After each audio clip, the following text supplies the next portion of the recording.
Week ticket worth movie. Movie ఎలా ఉందంటే son of Satyamurthy title ఫ్యాన్సీగా బైకర్ అని పెట్టారు కానీ తండ్రి కొడుకు ఫాదర్ అండ్ సన్ అని పెట్టుంటే బాగుండేదని నా ఫీలింగ్. అరే ఏమవుద్ది చచ్చిపోతావా తెలుస్తుంది రై నేను సీరియస్ గా మాట్లాడతాను నువ్వు జోక్ లేకు. ఎందుకంటే సన్ ఆఫ్ సత్యమూర్తిలో తండ్రి చనిపోయాక వాల్యూస్ కాపాడటం కోసం పరిగెత్తే ఎంత దూరమైనా వెళ్ళే కొడుకు ఇక్కడ కూడా సేమ్, కానీ ఫాదర్ బతికే ఉంటాడు. బ్రతికుండంగానే తండ్రి వాల్యూస్ కాపాడటం కోసం మోటార్ రేసింగ్ లో వరల్డ్ ఛాంపియన్ గెలిచేయాలనేదే హీరో లక్ష్యం. ఓకే,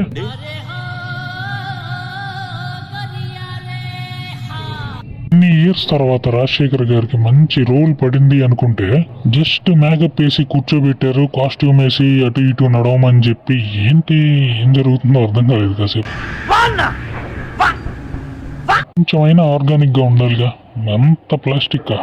అసలు మూవీ స్టార్ట్ అయిన దగ్గర నుంచి ఏది ఏ పాయింట్ లో జరుగుతుందో అస్సలు అర్థం కాదు.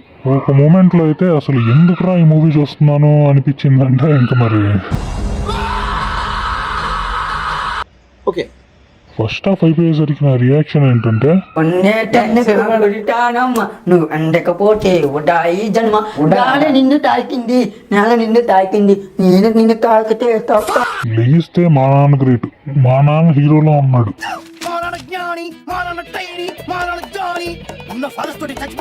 యానిమల్ లో ఒక సీన్ ఉంటుంది, సెకండ్ హాఫ్ లో రణబీర్ కపూర్ వరస్ట్ స్టేజ్లో హార్ట్ ట్రాన్స్ప్లాంటేషన్ జరిగే మూమెంట్ లో ఎవ్వరూ నమ్మని టైంలో వాళ్ళ కొడుకు आप हीरो हो पापा।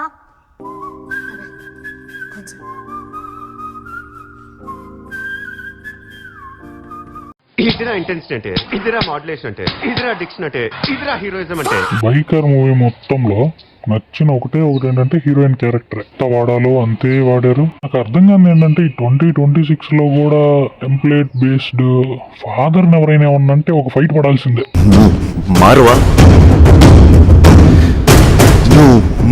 సెకండ్ హాఫ్ లో ఒక పాయింట్ లో నా సిచ్యువేషన్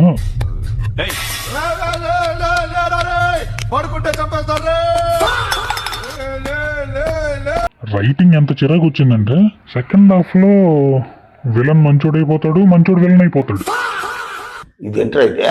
అరే నీ అబ్బా, నాకు తెలిసినంత వరకు ఈ మూవీ ఎలా స్టార్ట్ అయ్యి ఉంటుందంటే ఇండియన్ మూవీస్ లోనే ఎవరూ టచ్ చేయని స్పోర్ట్ గురించి మాట్లాడదాం అని మొదలు పెట్టేసి మూవీ మొత్తంలో ఒక 4-5 రేసింగ్ సీన్స్, అసలు ఆ ల్యాప్ 1 ఏంటో 2 ఏంటో 3 ఏంటో అట్లీస్ట్ చెప్పాలిగా. ఇప్పుడు F1 ఉంది, దాంతో కంపేర్ చేసుకుంటే బేసిక్ మనం కనెక్ట్ అయిపోతాం ఆ ఎమోషన్కి. ఇందులో అస్సలు బాబోయ్ చాలా పాపం రా కాదు, రేసింగ్ చేస్తుంది ఎవరో ప్రొఫెషనల్ రైడరే అని మనకు అర్థమైపోయింది. కానీ మధ్యలో వీళ్ళు వేసే క్లోజప్ షాట్లు ఉంటాయి చూడు, అస్సలు ఇంకా ఆయన చిరాకు వచ్చేసింది. మాకు కనపడిపోతుందిరా హీరో నడపట్లేదు అని. అర్థం లేని ఎమోషన్లు, అర్థం కాని ఎక్స్ప్రెషన్లు. సన్ ఆఫ్ సత్యమూర్తితో ఎందుకు కంపేర్ చేశానో మీకు క్లైమాక్స్ షాట్లో అర్థమైపోయింది. నాకు తెలిసి సన్ ఆఫ్ సునీల్ నారాయణ్ అనే టైటిల్ పెడదాం అనుకుని ఉండుంటారు, కాకపోతే ఉంది కదా ఆల్రెడీ మూవీ అని చెప్పేసి ఆలోచించుకొని ఉండుంటారు. మంచి హ్యాపీ అయిన విషయం ఏంటో తెలుసా, రాజశేఖర్ గారిని హాస్పిటల్ బెడ్ మీద పడేసి అనవసరంగా ఎమోషన్ ఫీల్ అవ్వని చెప్పలేదు. శర్వానంద్ గారు అయితే ఆయన రోల్ ఆయన బాగానే చేశాడని అనుకోవాలి, కానీ మరి ఈ స్క్రిప్ట్ సెలెక్షన్ మరి ఆయనే వరస్ట్ ఎంచుకుంటాడా, వరస్టే ఆయన దగ్గరికి వస్తాయో మరి ఆయనకే తెలియాలి.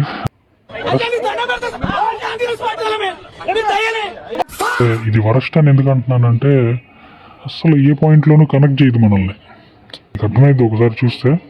ఎంత చెప్పాక కూడా టికెట్ వర్తేనారా అంటే